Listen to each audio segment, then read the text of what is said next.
My target today is to show you the synchronization primitives you can use in the Windows operating system, which are for the 90% similar to the one you analyze in the Unix system with Professor Apache, and for the 10% different.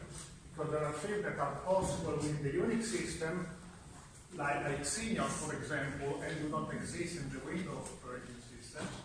And there are things that are possible or available in the Windows operating system, like events, for example, that are not available and unmissable in the Unix operating system. So the logic is more or less the same. We're going to see synchronization primitives. The part will be to show you how to synchronize processes or threads within the Windows system. And I'm going to spend a few minutes to summarize why do we need synchronization. But obviously, many of those concepts are again common to what you already seen with Professor Apache, and mainly the main difference in those cases are syntactical differences. Okay, why do we need synchronization? Obviously, you should know that already because Britannico di Torino usually introduce this concept during the operating system course at the third year. And Professor Apache should have summarized that, so I'm not spending that much time on that issue. But I want to concentrate on this example in a way that allow me to, in a way, probably suggest something new. And the idea is that, okay, we have in this case a very simple example in which we are dealing with a stack, in which we have a function that is a push function in which we introduce value into the stack, and another function which is a pop function in which we extract elements within the stack. And the stack in this case is just an array, and top is the top of the stack pointer, or in this case index. And every time we have to push, we just insert the new value into the top position. Top is pointing to the first empty element, and then we increase top. And vice versa, when we have to extract, we first decrease top, and then we extract the element.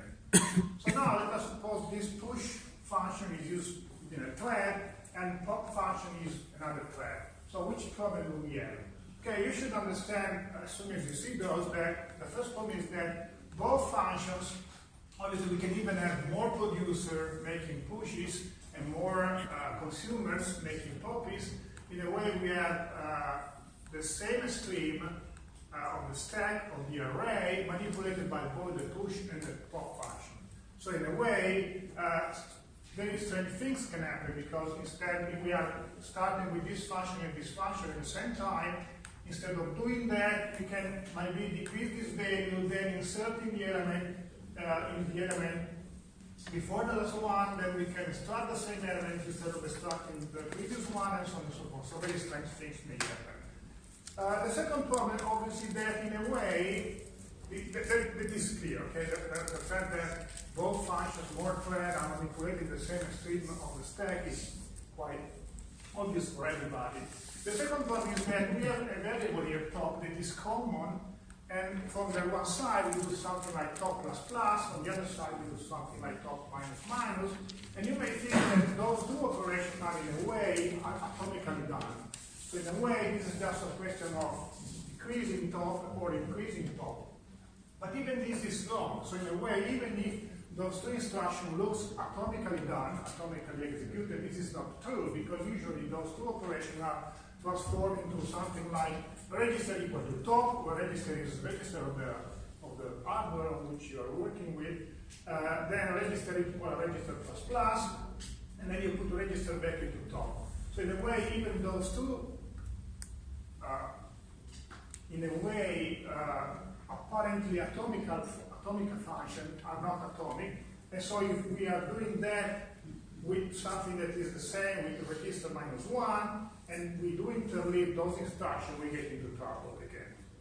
So in a way, even this is a problem. But this is hiding one major problem, which is somehow more hidden, because in a way, this transformation is not always done. So in a way, either the compiler or even the CPU can optimize the code and avoiding to do this set of instruction completely every time we do something like top plus plus. So in a way, we can incur into a further problem in which in a way, the variable, which is in this case top, is copied to the register is increased, but then incremented, but then the register is not moved back into the main memory. So in a way, when the compiler optimizes this, or the CPU optimizes this sequence of instruction may not be performed completely, and we get into trouble anyway. So in a way, in those cases, we should define the variable as volatile, which implies that the variable must be fetched before modification every time from main memory, and every time after the modification it should be stored again into the main memory. So in a way, every time we have object like this one, in which we may wonder whether this sort of code is completely run every time or not, we should define the variable as volatile, like something like volatile, the type of the variable, and then the variable name. Even in this case, in any case, we can have a further problem, which is the following one. Let us suppose we are defining the variable as volatile, which implies that, okay, every time, as I mentioned, the variable is fetched from memory before modification, and every time after modification, the variable is stored into the main memory. Is this enough?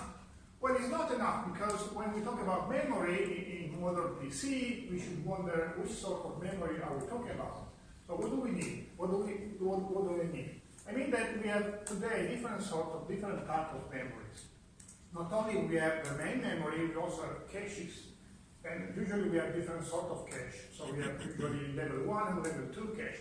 So in many modern architecture, each core has its own level of cache memory.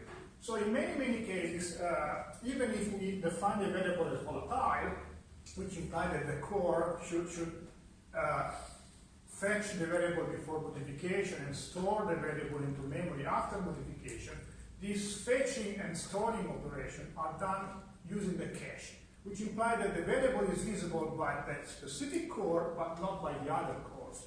So even if the variable is volatile, that can be insufficient for guaranteeing that all cores see that modification at the same time.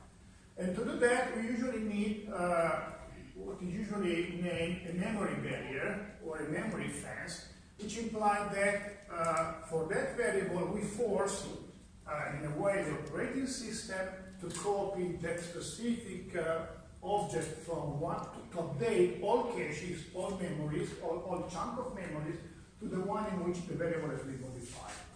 So in a way, not only in many occasions we need volatile objects, but we also need what is usually called memory barriers or memory fences to force that all different sorts of memories, level 1 cache, level 2 cache, main memory, and so on and so forth, are kept synchronized every time we need them to be synchronized. So in a way, we modify a variable, and we want to see that modification from all different cores, not using the specific cache in which the modification is done. So in a way, we need, again, memory barriers or memory fences, and all the synchronization function I'm describing today and next week actually act as memory barriers or memory fences in the sense that they force different chunks of memory to be synchronized. Okay, so that's the sort of premises to the synchronization method I'm going to describe today. Okay, after that, how do we synchronize, once you said that, how do we synchronize thread or processes? And so we do need synchronization. We sometimes need volatile objects, but we also need memory barriers. And as we need memory barriers and synchronization strategy, how do we synchronize threads and processes? Okay, you have, and partially we have already seen several ways of synchronize these processes or threads, even if those were sort of very simple synchronization strategy. We saw, for example, that locking file is a sort of synchronization with respect to the file we want to read or write. And you have seen with Professor Caboli that you can wait for single object or wait for multiple objects, which implies that you are synchronizing something when something else is ending. But again, as we, in these cases, want the thread we are waiting for ended, is a sort of very lazy sort of synchronization. So today we want to concentrate on strongest form of synchronization. And usually in Windows, usually at least 5 or 6 types of synchronization are introduced. Interlock function, critical section, mutex system, semaphore, and events. The last 3 are actually kernel objects, which imply that from the one hand we have to define angles to represent them, whereas we do not have to define angles to in a way use the first 2 types of synchronization mechanism. But at the same time, as we are using handle, the kernel is handling those handles, so is manipulating those objects. So we have to pass through the kernel to obtain a proper synchronization, which implies that from the one hand we are slower, because every time a process is using this stuff, it needs to call for the kernel to acquire the synchronization required. And at the same time, it can be used for inter-process synchronization. So in a way, as we are reading handle, we are slower because we need the kernel, but as we need the kernel, we can use these strategies to synchronize threads within or processes within different processes. So threads within different processes or different processes, whereas we can just use the first 2 among threads belonging to the same process. So in a way, depending on what we have to do, you have to select among those. Usually in this course, mainly in the lab, we will concentrate on one single process, having more than one thread. So the one I mentioned will not be a main issue, but you have to keep into account that in the general case.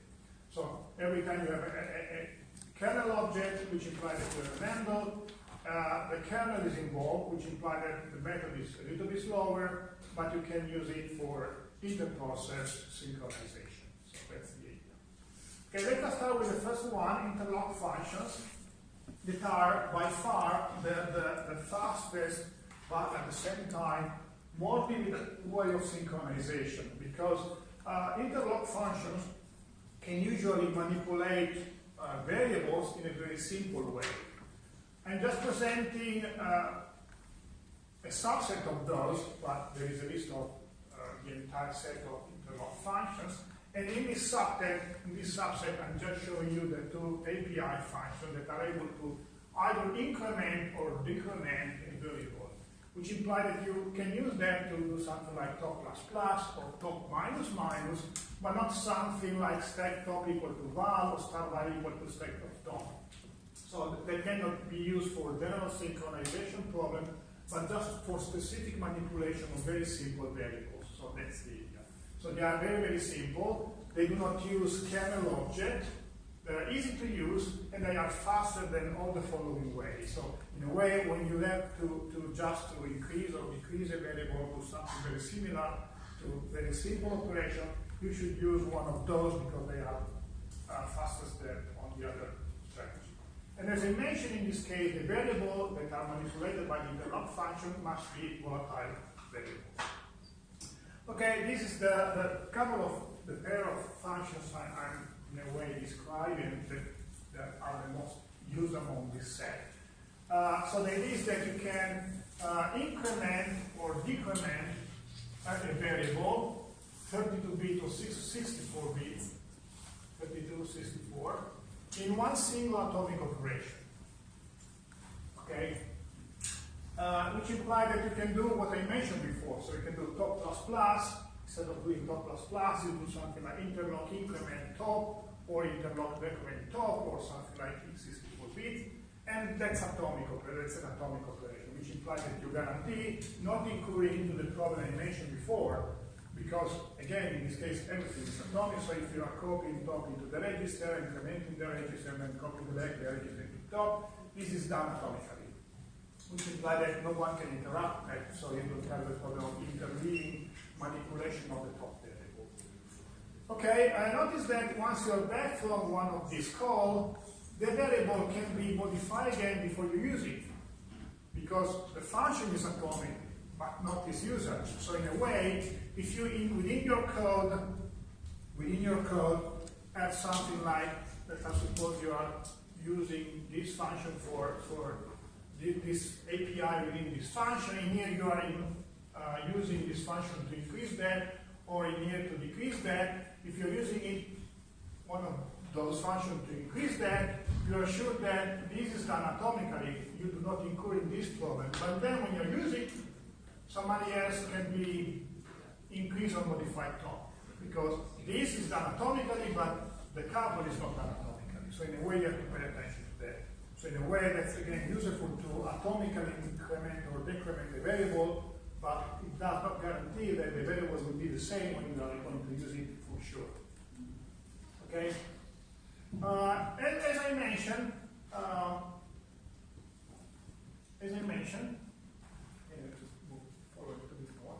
there are several other very similar interlock functions that are performing basic operation on let's say, scalar variables. You can find a list of those: interlock exchange, exchange with AND, compare, logic AND, or XOR, and whatever. You can either Google them if you need them, or you can take a look at the hard book, end of chapter 8, in which you can see the set of parameters. And there is a brief description. Interlock exchange implies that it copies something to something else, returning what it has been copied. And in this case, it copies something to something else, but before it adds the two. So in a way, there are very basic operations done in an atomic way. So if you have to do that very, very often, that can be done in a very efficient way using those functions instead of using a mutex or a critical section or a semaphore to block everything and then to unblock everything at the end of this operation. Okay? Questions? Okay. The second type of synchronization can be obtained using critical sections that is the fastest method, but the previous one, the fastest and more remaining one, because as I mentioned, critical sections are not kernel objects, so they can be seen as fast mutexes. And in a way, you don't have to create a critical section, you don't have to delete the critical section, you just initialize. And so you initialize and delete, you do not create, you do not close. So in a way, each of those type of synchronization strategy has its own API function, which I described, this one I described in this way. Okay, two overheads to describe the bunch of the set of functions API you need to use critical sections. Usually we have to define a critical section object which is of type critical section. So this is the type you have to define. You have to use to define the object, and then you can use the object within 1, 2, plus 3 possible different API functions to in a way enter or leave the critical section. So at the very beginning, so you define the critical section object, then you initialize your critical section using here the pointer to the variable.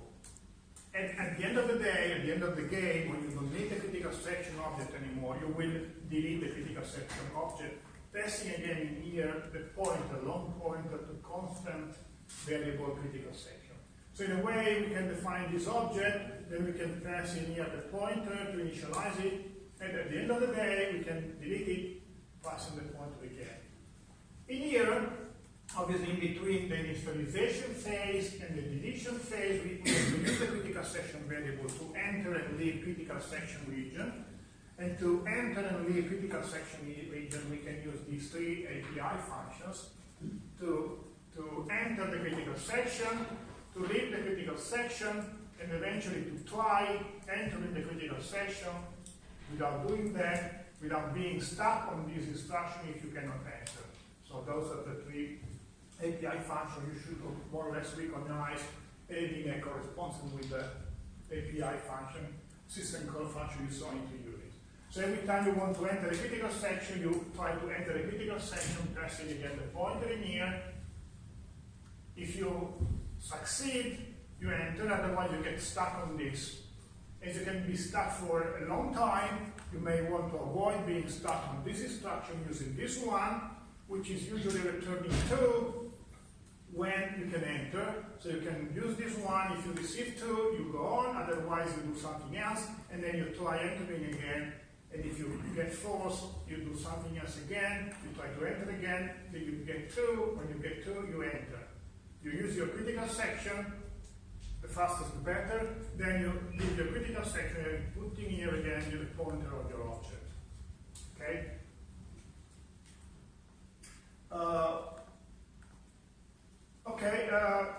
Obviously, as is mentioned probably there, somewhere in there.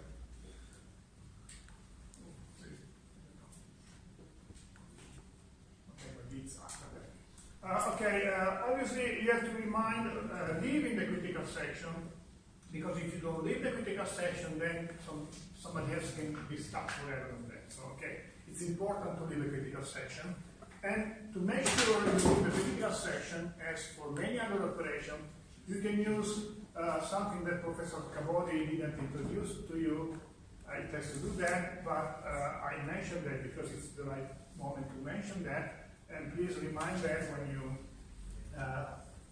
when you receive from Professor Cavodi the lesson, describing the try and exception and finally mechanism. So you have for sure seen that in the Java, in the programming, system-object programming, object-oriented programming, Java stuff.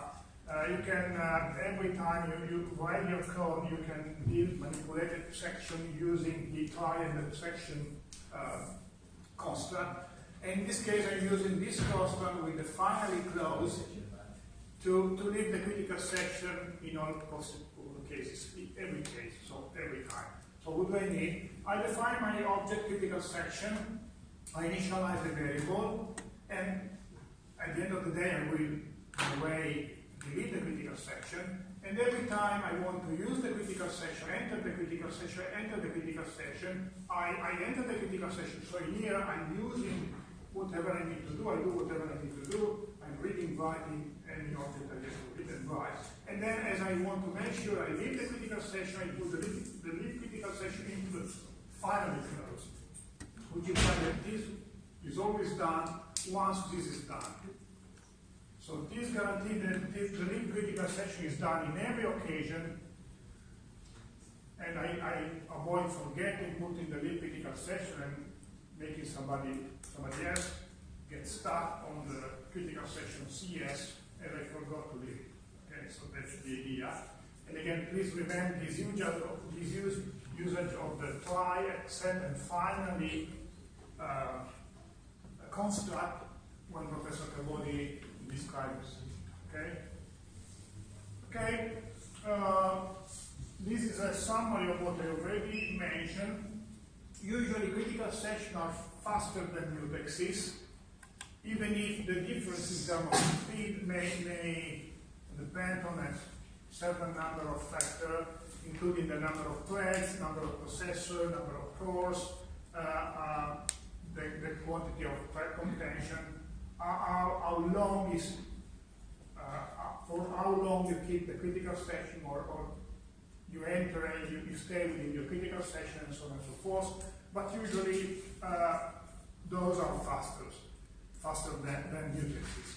But in any case, even if those are faster, usually they require some time. So the idea, this is a sort of regression if you like, every time you try to enter your critical section, even if the critical section object is not a kernel object, the thread asking for entering the critical section is not receiving the critical section, enters the kernel to wait. And it waits within the kernel until the critical section object is released. So you should know that every time I'm trying to enter the critical section or acquiring a semaphore, usually put into a queue which is the non-ready queue, the waiting queue in which it waits until somebody else is awakening him. Okay, so the idea that he's entering the kernel and waiting on a queue, and so in a way, even if critical sections are quite fast, they are not immediate. They require some memory cycle, some clock cycle. So in a way, there are cases in which even critical section can be too slow, and we may want to improve the speed of our processor or our thread. And one possibility in very specific cases is to use, this is just digressions, I'm not introducing everything, you should need to use that, is to use the corresponding version, the critical section version using spin locks. Obviously, you should know that spin locks mean spinning on something and checking for something over and over again. And obviously, usually spin locks are more time-consuming than waiting on a queue. But entering in a queue, in this case, implies entering to the kernel, which implies that the kernel has the specific number of operations to put the thread into the queue. So if the time you are waiting for the critical section is very, very short, sometimes it's beneficial to just spin on the counter. So there are versions in which instead of being put on the queue, you just spin, and in some case, it's faster to spin, so having critical section which actually spin on a counter instead of, or a variable of the object, instead of being put on the queue within the kernel. And those cases in which the spin version of faster are usually listed in there. That's usually happens. So these versions are usually fast on multi-core machine, only on multi-core machine, not on mono-core machine. But that's the standard case today because we usually have at least 4, 8, or 16 cores. When there is high contention among threads, which implies that many threads are put into the queue and they have to enter the kernel many times. And last but not least, in terms of importance, impact is the critical section is all just for a few instructions. So in a way, it's true that in this case you are spinning, but you are spinning so few times that it's better than being put on the counter, on the queue, sorry. So what I mentioned is that, again, you can Google them, Google those functions that for the function I mentioned before, there are spin count versions in which instead of entering a queue, you just keep on spinning, checking the critical section variables till you enter. And there are cases in which this version is faster than the previous one. Questions? Okay. A few examples on how to use critical section. Actually, buggy examples. In this case, we have a thread function in which we want to protect a variable n, which is supposed to be decreasing this point and increasing this point. And as we are having 2 points in which we are modifying the variable, we are wrongly using 2 critical section 1 and critical section 2. So we define those objects, we initialize, this stands for initialize critical section, this stands for enter critical section, and this stands for leave critical section. So we initialize critical section for the first object, we initialize the critical section for the second object, and then in here we use the first object to enter and leave the critical section, and in here we use the second object to enter and leave the critical section, which is obviously wrong. Because obviously, if we have 2 threads doing the same, we can have one thread entering this critical section while the other thread is entering this critical section. So in a way, n is not protected. Okay? So this is pretty common. So you have to pay attention to that. And obviously, I use the same critical section to protect the same object. Okay? Second buggy example, in this case we have 2 variables, n and m, which has to be modified somehow. In this case we decrease n and increase m, and we do the opposite in here.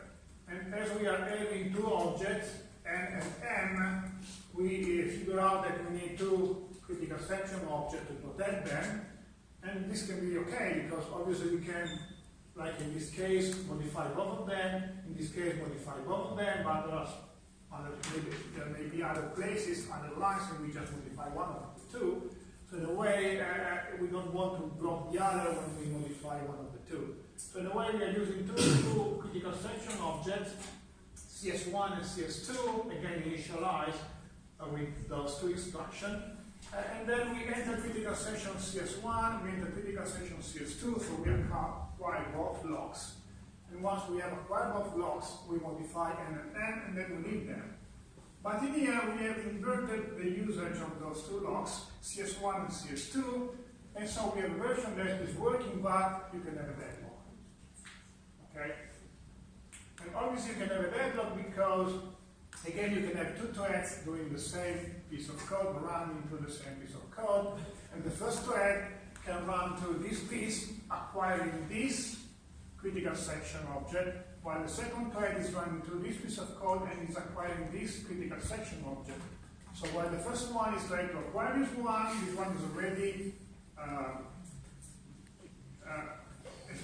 obtained by the second thread, and vice versa. So actually they include into a deadlock.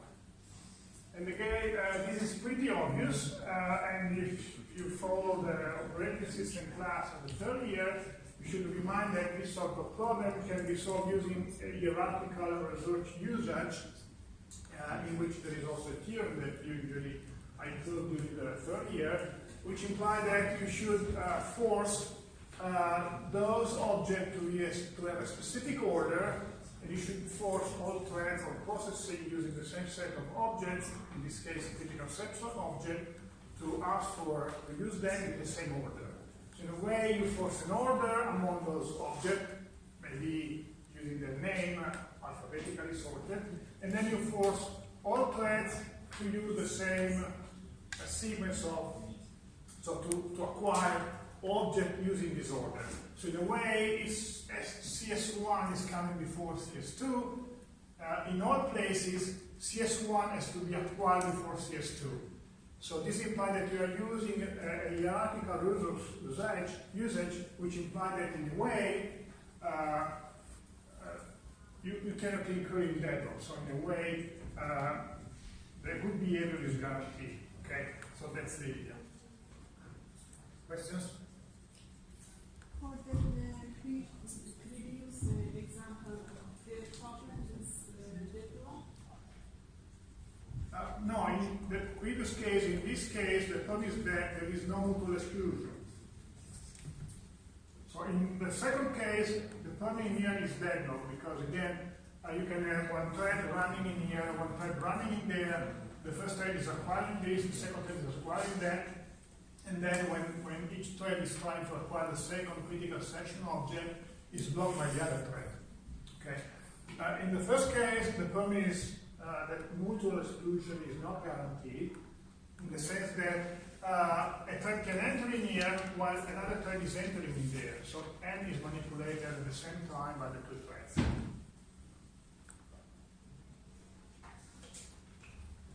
Okay? Anything else? Okay, mutex. Okay, mutex are the second type of object, actually the third one, but the second generic one to guarantee any sort of possible, let's say, synchronization, many, let's say, to guarantee many possible synchronization strategy.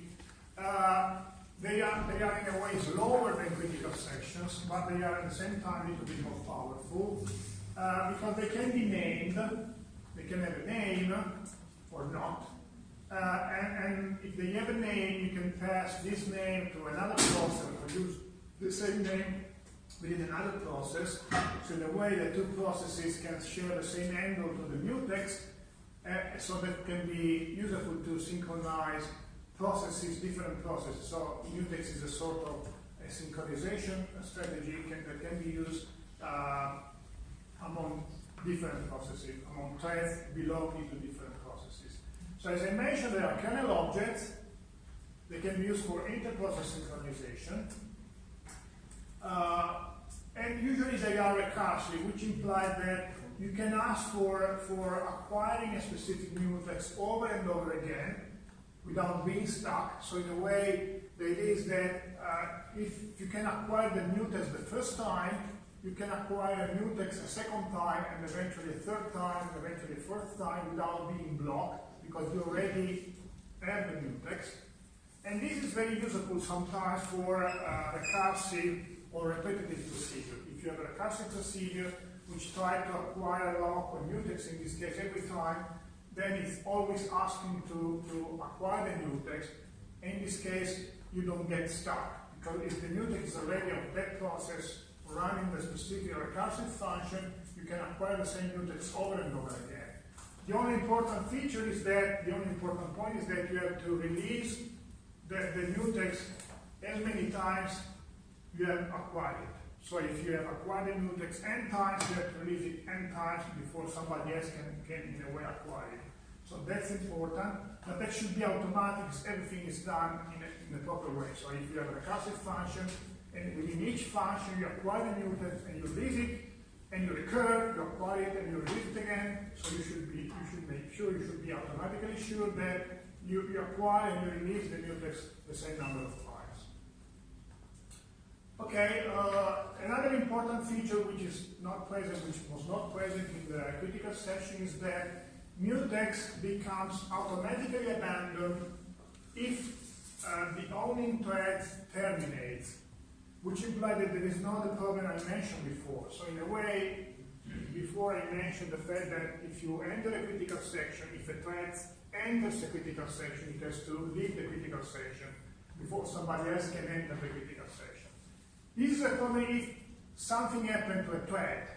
So if you have a thread which enters the critical section and then for some reason dies, terminates because somebody else kills the threads or it has a problem or whatever, then the critical section is not released, which implies that no one else can enter the critical section. If this happened in this case with mutexes, the mutex became abandoned, which implies that in a way it is automatically free and can be acquired by another thread. So in a way it's safer to use mutexes because it's harder to get stuck on a mutex. Because abandoned mutex are automatically signal, which imply that they are automatically free, they can be used and acquired by another thread, which somehow easier it may be useful to very complex problems. Okay, mutexes are usually created using create mutex, and finally they are released using release mutex. And actually you don't need anything else, because being handles, they are waited for using the two synchronization strategies you have already seen in Professor Cabodi, that are wait for single object if you have to wait on a single mutex, or wait for multiple objects if you have to wait for more than one mutex. So in a way, those are the functions that can be used to wait for a class that should terminate, and that can be used for mutexes too.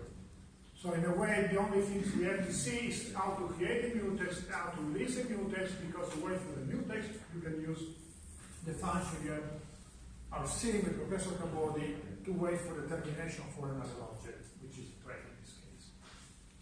Okay, create mutex.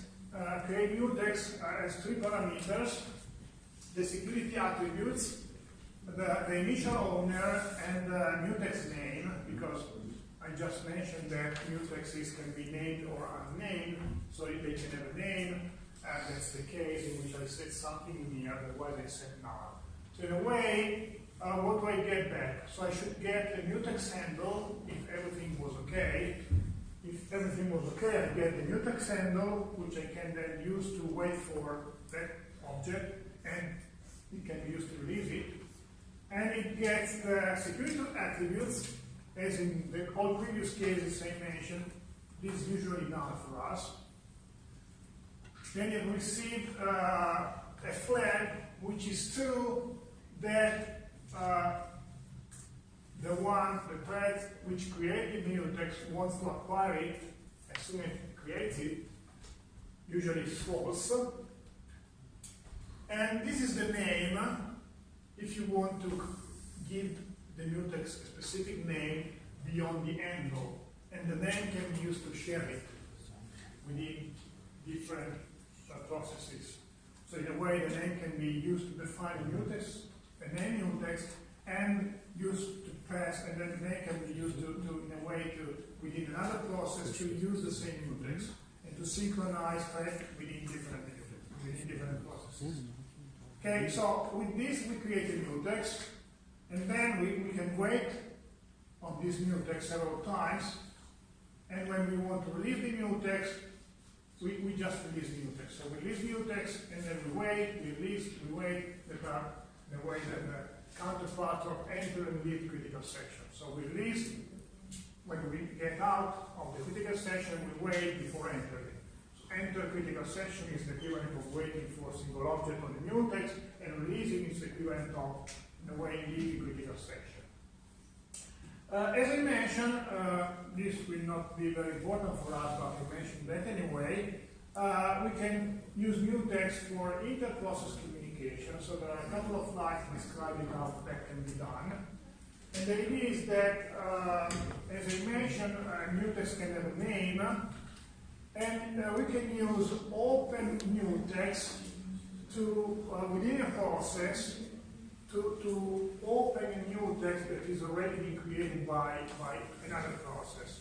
So the idea is that the logical scheme is that one process should use create mutex to create a mutex, and another process coming after the first one should open a mutex to refer to a mutex that has already been created by another process using actually the same name. So the name as the link between the second process using the mutex created by another process. Obviously, I mean, I didn't describe in details this couple of parameters here. You can Google them or take a look at the hard book. I just mentioned that in a way this name is the one that he used within the create mutex system call. But the problem with that is that obviously when we do have different processes, it's difficult to understand upfront which one is going to create a mutex or opening a mutex before the other one.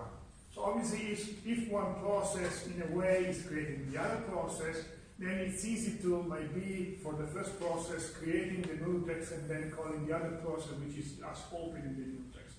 But if we have two processes running concurrently, it's impossible to understand whether the first one is running into the create mutex function before the second one is running into the open mutex or vice versa.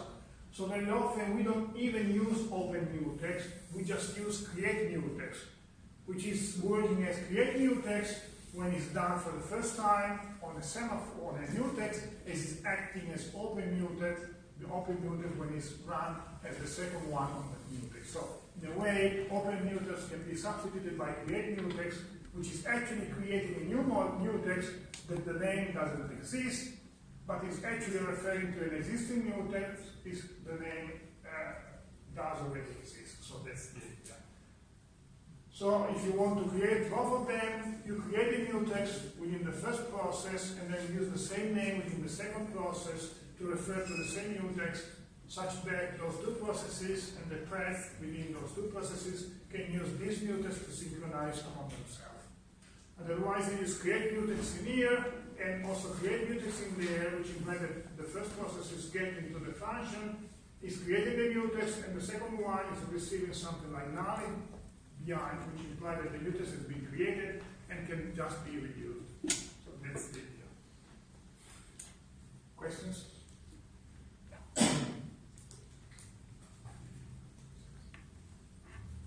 I'm moving fast enough because there is nothing really new, it's just a question of syntax, okay? Okay, semaphore. In a way, semaphore combines events and mutex. Events is something we are going to see after that, but I prefer to start with semaphore because that's something that has a correspondence with the Unix system. Whereas, as I mentioned, events do not have a correspondence with the Unix system. So even if logically speaking, I should have introduced events before and semaphore after. I introduced semaphore before and even after, because again, semaphore is just a question of revisiting something you should know within the Unix system, within the Windows system. Okay, semaphore are a generalization, as you know, of the mutexes, because in a way, instead of having a Boolean value, or if you like a counter, which is just, we can just have two values here and one, we have a counter that can have a possible range of values, which imply that they can be used in the more general case in which either you enter the critical section or you don't enter, or n objects enter the critical section out of a larger number of objects. So in a way, semaphore maintain a count, and okay, you know this stuff, so it's in a way useless, I mentioned that again. As within the mutex case, you have to create the semaphore. As in the mutex case, you have to wait for the semaphore, using again wait for single object and wait for multiple, or wait for multiple objects. You're waiting for more than one semaphore, and then finally the semaphore has to be released. One of the main problems, I will show you with an example, is that it's possible to, in a way, wait for multiple objects or wait for single object on a semaphore, which imply decreasing the counter by one, decreasing the semaphore by one, even if it's possible to release the semaphore with a value which is more than one. But I will be back on this issue, so that may be a problem. So I will discuss about that. So, but keep in mind this point, because I will be back on this issue after I introduce the two functions useful to create and in a way to release a semaphore. Okay, what do we have to use to create a semaphore? Again, this is a quite complex, if you like, system call with 4 parameters. The first one is null, as in all previous cases. Let's say null for us, okay? So it should define the security attributes of the object, which is null for us. Then we have the initial value of the semaphore, which is a long counter. And then we have the maximum value of the semaphore. And we have to make sure, so in a way, that the initial value has to be included within the interval 0 to the maximum value. So we have to guarantee that this value is included between 0 and this value, otherwise there is a problem. And this one is, for the mutex case, is the semaphore name, which is often null for us, because very often we just manipulate the semaphore as in the mutex case using the angle. So we don't really need the semaphore, even if the semaphore name, even if the semaphore name can be used similar to the mutex name. So in a way, we create a semaphore. Then we may want to wait for the semaphore using wait for a single object, or eventually wait for multiple objects. And sometimes we may even want to release the semaphore using the handle, the count, so we can increase the semaphore by 1, by 2, by whatever. And this is the pointer of the previous count value, which is returned by the function. So again, as I mentioned before, notice that the wait decreases, so wait for a single object and wait for multiple objects decreases the semaphore by 1, decreases the counter by 1. But in this case, I can increase the semaphore by a number of values, a number value that is larger than 1. Usually, obviously, greater than 0, but sometimes even larger than 1.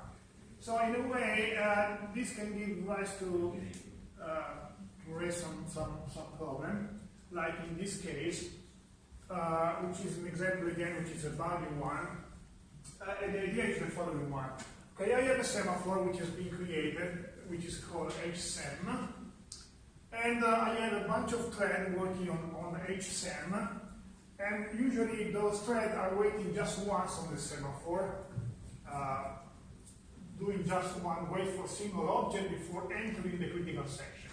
But in this case, maybe I want to wait twice, simply because maybe we may see that in another way, from a different angle. Might be because this thread is a heavy thread, wasting a lot of resources, so I want to make sure it's running in a way alone or with less concurrency.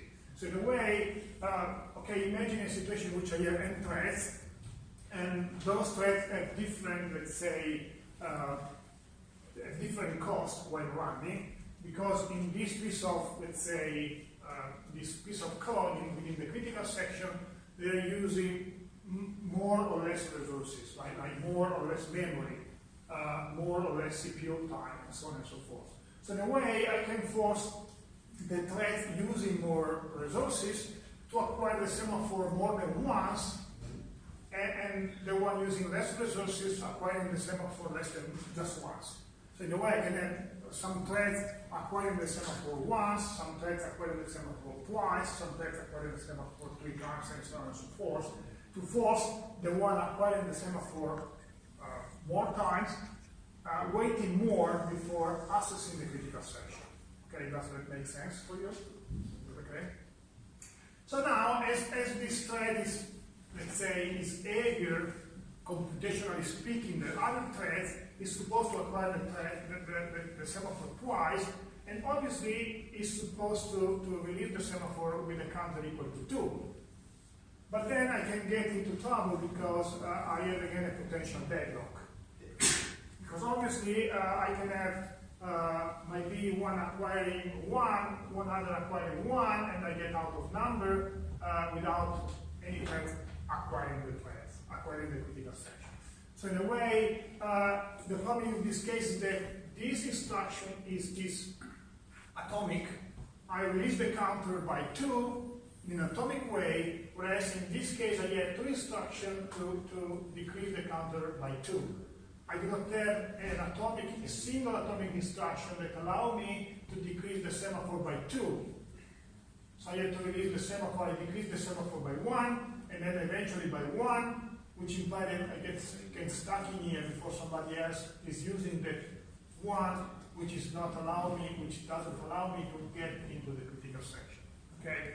So in a way, even if this sort of strategy can be used to again trim the speed of different threads in acquiring the critical section depending on the computational cost, this has to be used with a little bit of care.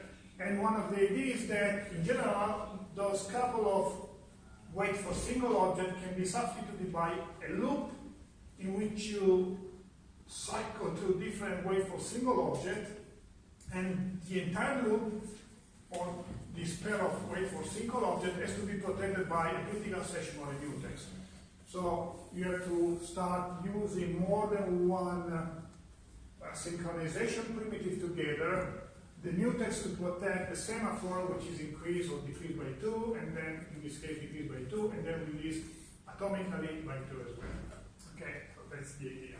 So pay attention, you can do that, which more or less correspond to this pair of instruction, but if you put this pair of instruction without a quotation, so without entering and leaving a critical section, or entering and leaving a mutex, before and after doing this pair, you can get into a deadlock again.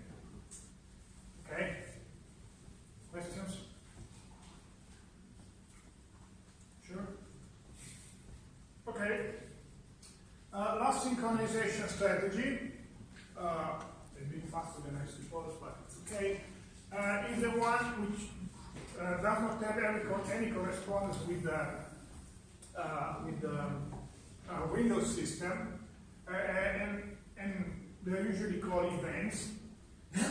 and the events are quite powerful, but pretty tricky to use. Because we have different possibilities. We have the possibility to have, let's say, different API function to use pulse event, or set event. And for both of them, either we use pulse event or set event, we can reset the events in an automatic way or in a manual way. So as we have 2 possibilities in here, plus 2 possibilities in there, we have a total of 4 different possibilities to use an event. So the idea is that events have several possible utilization scheme depending on whether we actually use post event or set events automatically or manually reset. So in a way, you have to pay attention because very often your predecessor used them in a wrong way. So if you are not sure, better to use one of the previous synchronization strategies like critical section, vertices of semaphore, because those are pretty to use. But the idea is the following one. Okay, we have a 2x2 matrix with an overall of 4 different possible usage strategy of events, depending on how we initialize, create the events, and how we set we trigger the event in a way. So the idea of this table is the following one. So in a way, a set event and pulse event describe the time in which you trigger the event. So in a way, in the pulse event, you trigger the event in a specific moment of time, which I indicated with t equal to 0. So you trigger the event in one specific instant of time, and then the event is not triggered anymore. Whereas if you set the event, you trigger the event, the event in a way is triggered for a range, a quantity of seconds, a range in time, varying from 0 to infinity, which implies that somebody else has to, in a way, reset it. So that's the idea. So on this axis, you specify when the events can be actually captured or seen, just as instant t equal to 0, or in a range of, in an interval of time from 0 to 1. Then on the other axis, you specify the number of threads that can be see the event. So in a way, if the event is auto reset, which implies that this implies that just one thread can see the event, because after a thread sees the event, after one thread sees the event, then the thread is automatically, the signal is automatically, the event is automatically reset. Whereas if the event is manually reset, all threads at this instant of time or within this range of time may see the event till someone is resetting it. So in a way, you can vary the time, the period of time in which someone is acting to the event. At the same time, you may vary the number of objects acting to this event. So using set event or pulse event, you modify the range of time in which somebody can act to the event. And modifying between auto reset and manual reset, you may modify the number of threads that can actually act to this event. So the idea is the following one. Now we have this picture in which we have 2 axes, and if we set the event, okay, let's start from the easiest one. Pulse event with auto reset. What do you mean? Pulse event, auto reset, you can influence one single thread at time equal to 0. So exactly one thread is released, but only if that thread is currently waiting on the event. So in a way, if someone is waiting, it's released. Otherwise, if no one is waiting, as you act only at t equal to 0, the event is lost. So this is the meaning.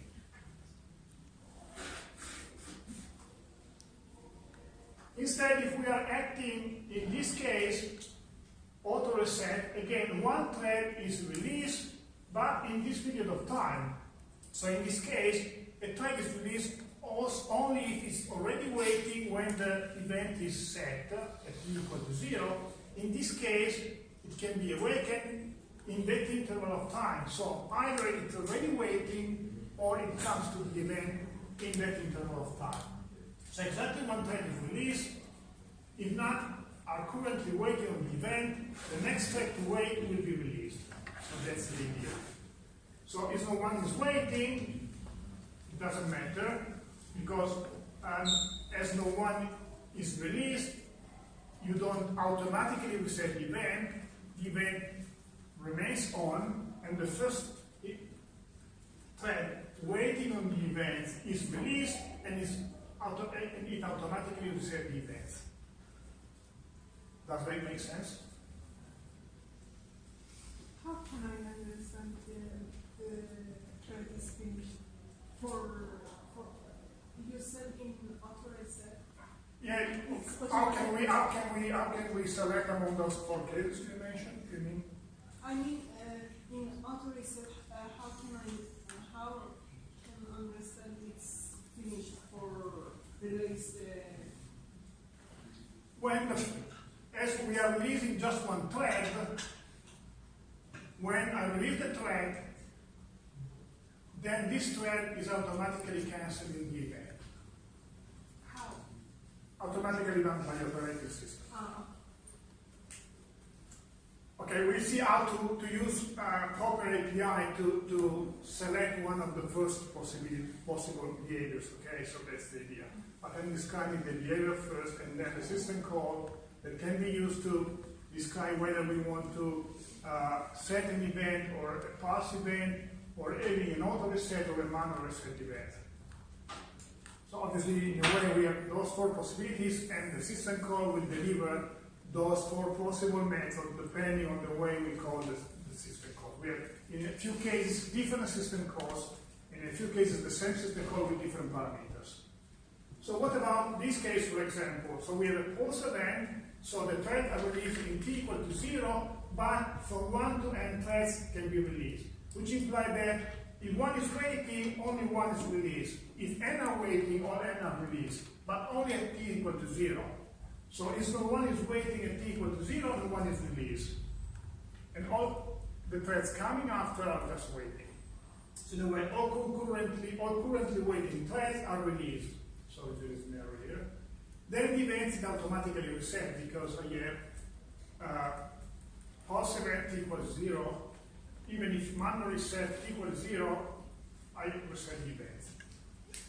And the last and more complex case, if you like, is this one in which I have possibly n threads to be released in a range of time. So all currently waiting threads are released, but the event remains in yard, which implies that I can have other threads coming on the event, and there are released too till a thread manually reset the event. Explicitly say, okay, now I have to reset the event, no more threads can be released on this event. So you see that the situation is pretty much more complex than in previous cases. That's why you have to pay attention, even if there are cases in which it's pretty useful to use this, especially because in a way, let's say, from 1 to n threads can be released. So in a way, it's a sort of broadcasting an event. So usually, when we work with critical sections or semaphores or mutexes, we have an action like we leave a critical section or whatever, and we wake up one single entity waiting on the same object. Now we are at the possibility to let from 1 to n threads to be released. So in a way, it's like broadcasting a message. It's like having a semaphore in which we are waking up everybody waiting, not just one. So everybody's waiting can be released. Eventually, at a specific moment in time, t equal to 0, or eventually in a time from that moment on. So it's a much more powerful way of proceeding, even if you have to pay attention because there are many cases in which you do not actually get what you want. So for example, if we want to use that in place of a semaphore, you should use something like pulse event. But in pulse event, if you use pulse event with auto reset, if no one is waiting, then you lost the event. Whereas on the semaphore, if no one is waiting on the semaphore, and someone is coming onto the semaphore after that, it will be waken up anyway. So there are differences, and you have to pay attention to that.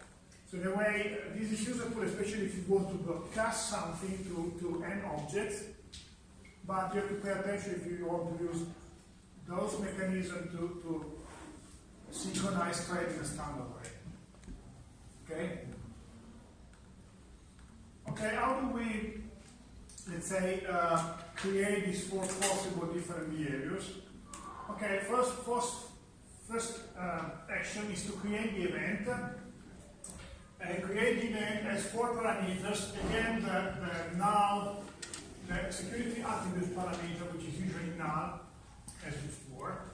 The second Boolean value is true or false, depending on whether we want the manual reset or automatic reset. So the first, let's say, the first axis, if you like, this axis is decided at this level, putting in here false or true. Okay? Then you have the initial state, which is usually true, and the name, again, the idea of having the name is the same in this case for mutexes. They can be shared among different processes because they are actually inter-process objects manipulated by the kernel, but which is something we are not going to use, but you can use them as well as for the mutex case.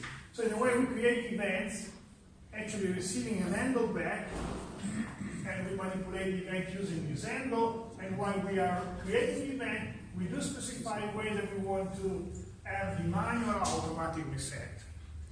So in a way, when we have the handle back, we specify whether we want to act with an event on this column or this one. How do we select this row or this one? Well, we have two different system calls in this case, because we have set event and reset event for set event, and and pass event for pass event. So in a way, the second axis, so this one or this one, this row or this row, either this or this, selecting using set event or pass event. There are two different system calls. So in a way, we select the column while we do create the event, and we select, once we have auto reset or manual reset of the same event, we can either set an event or use a pass event. And to use the set event, we set the event, and eventually we want to reset it using the handle. You can find some more things in here, and in there too. Or we may want to just use a pass event using pass event. So again, we select one among two possibilities when we do create a semaphore, and one among two possibilities while we either use set event or pass event. And eventually, a set event, we want to manually reset the event. Okay?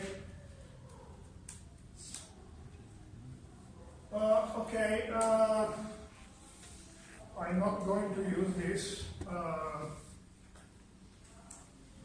so you can read it.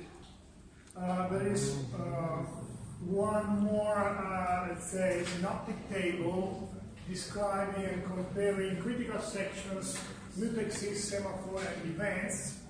You can read it to make up your mind about which one you may want to use. Usually you use the fastest one as long as possible, and eventually you move to something slower if you need some more feature. I will discuss about that a little bit more next time, or eventually in months or so, when I discuss a little more from the general point of view about how to write concurrent programs. So you can read this. As I mentioned, very often you have to use more than one synchronization strategy together, which imply using more than one primitive together. I think I will discuss next time. Okay, I think we stop here today. Next time we start from here with an example.